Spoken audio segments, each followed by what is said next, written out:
आ गया हूँ एक और वीडियो लेके। नमस्ते दोस्तों, वेलकम टू यूनिटी। वापस राखी, क्योंकि पिछला वीडियो 18 को था, आज 19 है, तो आज है मेन राखी। तो आज भी राखी बनेगी, लेकिन थोड़ा टाइम बाद, ठीक है। तो आज हम बात करने वाले डिफरेंशियल टॉपिक में थोड़ा सा कॉम्प्लिकेटेड होने वाला है। डायग्राम देख के समझ जाओगे, होश उड़ गए होंगे, लेकिन इतना ज़्यादा कॉम्प्लिकेटेड नहीं है। ये तो मैंने क्रोम से डाउनलोड करके बिल्कुल यो थोड़ा स्वैग के लिए लगा दी।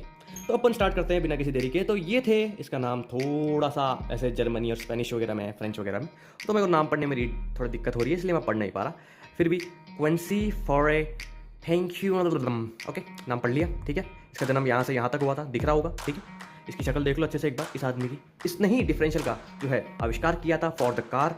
अगर डिफरेंशियल का काम क्या है, वो काम कैसे करता है, किस तरह के होते हैं, क्या डिज़ाइन होता है, इसके बारे में अपन बात करते हैं नेक्स्ट चैप्टर के अंदर। तो नेक्स्ट चैप्टर अपना डिज़ाइन। तो कुछ इस तरीके का इंटीरियर डिज़ाइन होता है, सिर्फ इतना सा होता है डिफरेंशियल। बाकी अपनी वो शाफ्ट जाती है टायरों की तरफ से, और उधर से आ रही होती है अपनी इंजन की शाफ्ट। इधर से क्या करती है, ये इसको घुमाती है, फिर ये इनसे जुड़ा होता है, और ये दोनों जो होते हैं वो इस शाफ्ट से जुड़े होते हैं। हाँ, ये और ये अलग अलग है, बेरिंग्स के थ्रू और लॉकिंग्स के थ्रू जुड़े हुए हैं। ये भी अलग है और ये भी अलग है। ये और ये जो आप देख रहे हो, ये बॉक्स, ये एक साथ है, ये अलग है थोड़ा। ये अंदर से मान लो बेरिंग लगा के फंसा रखा है, ताकि साथ में घूम सके और लॉकिंग के टाइम पे अलग मूव कर सके। मैं बताऊंगा कैसे काम करता है ये बिल्कुल इसका बेसिक डिज़ाइन है, बिल्कुल बेसिक डिज़ाइन। इससे और कॉम्प्लिकेटेड डिज़ाइन भी है, लेकिन उसके बारे में अपन बात नहीं करेंगे, क्योंकि समझ में नहीं आएगा। फिर टॉपिक अभी शुरुआत से सिंपली लेके चलते हैं, ठीक है। तो अब ये है इसकी वर्किंग। अब वर्किंग के अंदर मैं थोड़ा आपको बेसिक डेमोस्ट्रेशन दे देता हूँ कि इसकी शुरुआत जो आइडिया लेके आए थे अपन, वो किस तरीके से हुई थी। तो आप देख सकते हो कि अपने जो क्या है कि डिफरेंशियल किस काम में आता है। सबसे पहला क्वेश्चन यही है कि डिफरेंशियल किस काम में आता है। डिफरेंशियल अपना काम में आता है जब अपन किसी भी गाड़ी को टर्न करवाते हैं, तो क्या होता है कि टर्निंग के अंदर जो रेडियस होता है, बाहर का रेडियस ज़्यादा होगा, अंदर के टायर का जो रेडियस होगा वो कम होगा। एक आप क्वेश्चन मानो, जैसे मान लो कि ये माउस है, ये मूव कर रहा है, ये ऐसे मूव करेगा, ठीक है, ऐसे मूव करेगा, तो इसका जो अंदर वाला पार्ट है कम डिस्टेंस कवर करेगा, और बाहर वाला पार्ट है वो ज़्यादा बड़ा सर्कल कवर करेगा, ठीक है।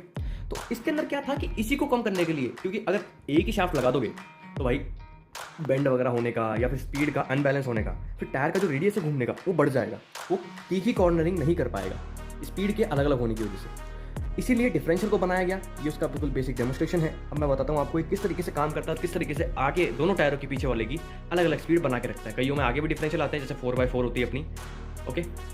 ये देखो, जैसे दोनों टायर एक साथ घूम रहे हैं अभी। अब क्या करेंगे कि एक टायर को रोकेगा, अभी देखना ये हाथ लगाएगा, अरे कीड़े करना है, हाँ कर लिया। अब एक टायर रुक गया, लेकिन एक टायर अभी भी घूम रहा है, ये शाफ्ट अभी भी घूम रही है, ये रुकी हुई है, ठीक है। तो कुछ इस तरीके का काम होता है कि टायर को थोड़ी सी कम स्पीड देता है, ये जिस टायर को कम स्पीड चाहिए होती है उसको कम स्पीड देता है, या फिर रोक ही देता है अगर जरूरत हो, और अगले टायर में नॉर्मल पावर जाती रहती है। अभी किस तरीके से जाती है ये अपन इस मैकेनिज्म के अंदर समझेंगे, ठीक है। मैं बेसिक दिखा देता हूँ कि अपन इसके अंदर समझेंगे। अब जैसे मान लो कि ये है वो इंजन से आती हुई पावर जो इसके अंदर जा रही है। अब ये जुड़ा हुआ है इस शाफ्ट के अंदर वाली शाफ्ट से, ये गियर है, इससे जुड़ा हुआ ये बड़ा वाला गियर, फिर इसके अंदर ही इस गियर के अंदर ये क्यूब्स वेल्ड है, मतलब साथ में जुड़ी हुई है। तो जब तक ये घूमेगा तब तक ये क्यूब्स घूमेंगी। हाँ, इन दोनों की जो नीला वाला और ग्रीन वाला है, इसकी पावर अलग अलग हो सकती है, क्योंकि ये एज अ गियर के थ्रू जुड़े हुए हैं, और ये वाला जो नीला वाला है ये बड़े वाले से एज अ इंटरनल बेयरिंग के थ्रू जुड़ा हुआ है, ठीक है। तो इसकी स्पीड भी कम ज़्यादा हो सकती है। तो अब इंजन से पावर आएगी, अब ये घूमेगा, इसके साथ ये दोनों घूमेंगे रेड वाले। अब रेड वाले क्या करेंगे, अभी इन दोनों को घुमाएंगे, क्योंकि टायर अभी बिल्कुल फ्री है, बिल्कुल सीधे चल रहे हैं। अब मैं बताऊंगा जैसे कॉर्नरिंग होगी, तो कॉर्नरिंग में क्या होगा। जैसे कि मान लो अब ये दोनों बिल्कुल बराबर चल रहे हैं, पावर बिल्कुल बराबर आ रही है, लेकिन जैसे ही ये टायर रुक जाएगा, अब इसके अंदर पावर शिफ्ट होना स्टार्ट हो जाएगी। लेकिन जैसे ही उसके अंदर थोड़ा स्लोपन आएगा, अब देख सकते हो आप, इसकी स्पीड ज़्यादा है, इसकी स्पीड कम है। मैं दोबारा दिखा देता हूँ एक बार, हाँ यहाँ से दिखाता हूँ एक बार आपको। क्या है कि वो वाला नीला वाला थोड़ा धीरे हो जाएगा, नीला वाला धीरे हो चुका है, और अब यहाँ पे हरे वाले की स्पीड रुकना, अभी हरा वाला रुका है, ठीक है। अब वो घूम रहा है, आप देख सकते हो। अब ये हरा वाला तेज हो चुका है, वो वाला धीरे चल रहा है। तो अब क्या है कि अंदर का जो नीला वाला है वो थोड़ा धीरे हो चुका है, और इसके थ्रू, क्योंकि अभी बड़ा वाला फिर भी घूम रहा है और ये लाल वाले भी घूम रहे हैं, तो लाल वाले क्या कर रहे हैं, हरे वाले को घुमा रहे हैं गियर्स को। तो यही मैकेनिज्म इसके अंदर होता है। ये बिल्कुल बेसिक डिफरेंशियल है। इधर से पावर आई, बड़े वाले को घुमाया, बड़े वाले ने दोनों गियर्स को घुमाया छोटे वाले को, ये छोटे करने से इन दोनों शाफ्ट से, तो इन दोनों को घुमा रहे हैं ये, ठीक है। जब तक घुमा रहे हैं तब तक इन दोनों के अंदर स्पीड डिफरेंस ना आ जाए। उधर स्पीड डिफरेंस आया तो वो वाला गियर धीरे हो गया, लेकिन इन दोनों की स्पीड अभी बिल्कुल बराबर है, क्योंकि बड़ा वाला स्पीड में घूम रहा है। इंजन की स्पीड कम हो वो अलग बात है। इधर से पावर आई, इसके अंदर बड़े वाले के अंदर गई, अभी बड़े वाले से ये दो छोटे छोटे जुड़े हुए हैं, ये छोटे छोटे इन दो गियर्स को घुमा रहे हैं जो दोनों टायरों की शाफ्ट से जुड़े हुए हैं, ठीक है। अब जैसे मान लो कि नीले वाले की कम हुई अभी, लेकिन हरे वाले की बराबर थी, क्योंकि ये लाल वाले उसको घुमाए जा रहे थे। हरे वाले की कम हो चुकी, नीले वाले की कम हो चुकी, क्योंकि वो थोड़ा अलग है। सारे गियर्स को अलग अलग रखा गया है ताकि किसी की भी स्पीड कम हो तो एडजस्ट हो सके, और ये लाल वाले जो गियर छोटे छोटे यही स्पीड एडजस्ट करने का काम कर रहे हैं, ठीक है। ये हो गया बिल्कुल बेसिक डेमोस्ट्रेशन। अब आ जाए थोड़ा इसके टाइप्स के अंदर। इसके टाइप होते हैं 4।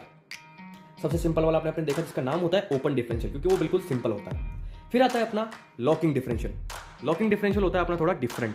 इसके अंदर क्या होता है कि जैसे मान लो कि अपनी गाड़ी किसी, अब देखो अपन ने देखा कि भाई एक टायर रुक गया, एक टायर को पावर कम चाहिए या फिर एक टायर की स्पीड कम है, तो उसके हिसाब से वो एडजस्ट हो जाता है। लेकिन मान लो गाड़ी अपनी गड्ढे में है, एक टायर हवा के अंदर है, एक टायर ज़मीन पे है, अपने को पावर चाहिए, लेकिन पावर में क्या है कि अब एक टायर फ्री पड़ा है, उसके अंदर पावर जा रही है, लेकिन एक टायर तो लॉक हो गया, उधर पावर जा ही नहीं पाएगी। डिफरेंशियल अपना ओपन है, तो जिधर थोड़ा फ्री रहेगा उस साइड पावर भेजेगा। तो इसके अंदर क्या इजाद किया गया, लॉकिंग डिफरेंशियल। इसके अंदर थोड़ा क्लच वाला मैकेनिज्म लगा दिया गया। इसके अंदर क्या करता है, वो जो लॉक है टायर और जो फ्री है, कई बार क्या होता है कि सेंसर डिटेक्ट करके उस टायर के अंदर जो फ्री है उसके अंदर पावर रोक देता है, लॉक कर देता है उसको, और जिस टायर को पावर चाहिए जो ज़मीन पे है उसमें पावर भेजकर गाड़ी को आगे बढ़ाता है।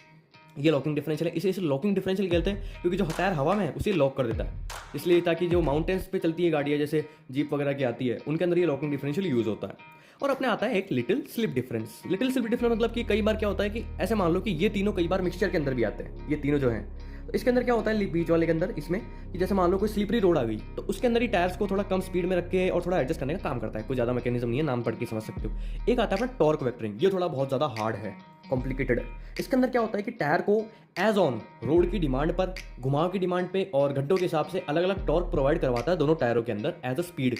ये इंजन से स्पीड लेता है, फिर इसके अंदर के गियर मैकेनिज्म के हिसाब से अलग अलग टायरों में अलग अलग पावर